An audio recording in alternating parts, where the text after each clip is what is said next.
အားလုံးပဲမင်္ဂလာပါခင်ဗျာကျွန်တော်တို့ရဲ့ Story Time for Kids Facebook page နဲ့ YouTube channel ကနေကြိုဆိုလိုက်ပါတယ်ကြီးစုသူပြည်သက်တို့အတွက်ဂေါရမမြတ်စွာဘုရားလောင်းတော်ဖြစ်တော်မူစဉ်ကကျင်လည်ခဲ့ရတဲ့ဘဝအဆက်ဆက်တော်တွေကိုအပိုင်းလိုက်တင်ဆက်ပေးသွားတော့မှာပဲဖြစ်ပါတယ်ဒီနေ့ပထမဆုံးတင်ဆက်ပေးမယ့်အကြောင်းအရာကတော့မိဘနှစ်ပါးပေါ်အလွန်အမင်းရိုသေကိုင်းဆိုင်ပြီးမေတ္တာတရားကြီးမားလာတဲ့သူဝနတာမရဲ့အကြောင်းပဲဖြစ်ပါတယ်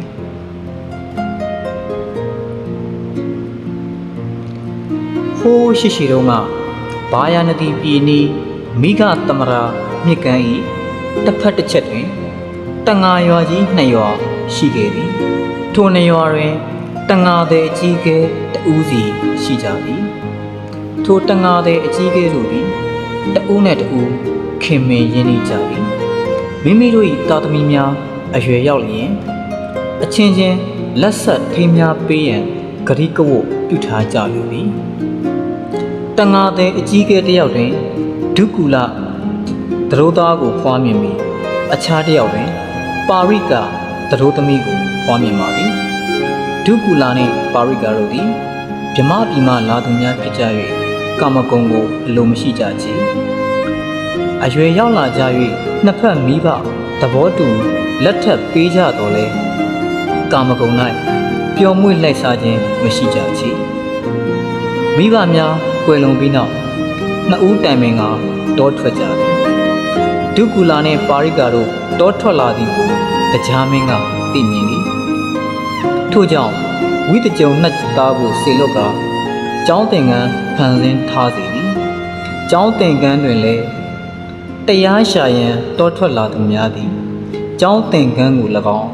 ကျောင်းသင်္ကန်းအတွင်းရှိသင်္ကန်းပရိက္ခယာတို့ကို၎င်းသုံးဆောင်နိုင်ပါကြောင်းရေးသားထားလေသည်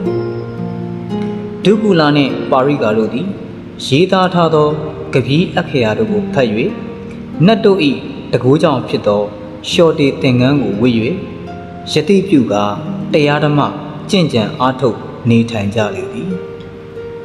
ဤဒုက္ကူလနှင့်ပါရိကသူမြတ်နှစ်ယောက်တို့သည်တနေ့တွင်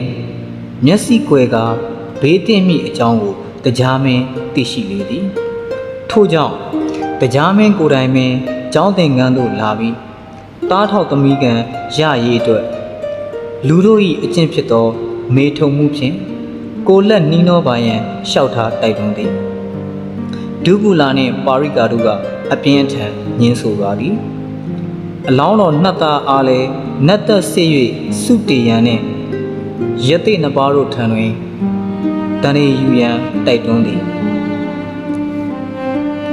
အလောင်းတော်နှစ်သားသည်မင်းမျိုးတထေမျိုး၌နေနိုင်သောကံရှိတော်လေတရားအားထုတ်သူအားအမိအဖတော်၍တရားဓမ္မအားအမွေဆက်ခံ၍ပြုစုလုပ်ကြွေးသည်ကမြတ်ပါသည်ဟုဆိုကာ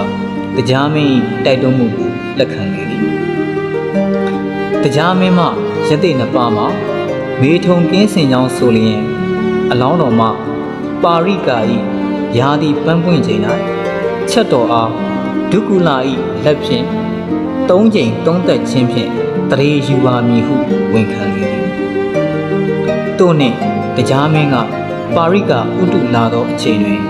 ဒုက္ကူလာကပါရိကာ၏ချက်တော်ကိုလက်တော်နှင့်သုံးသက်စေသည်ထို့သောသုံးသက်သောအခါဖျားလောင်းသည်နတ်ပြည်မှစုတည်ခဲ့၍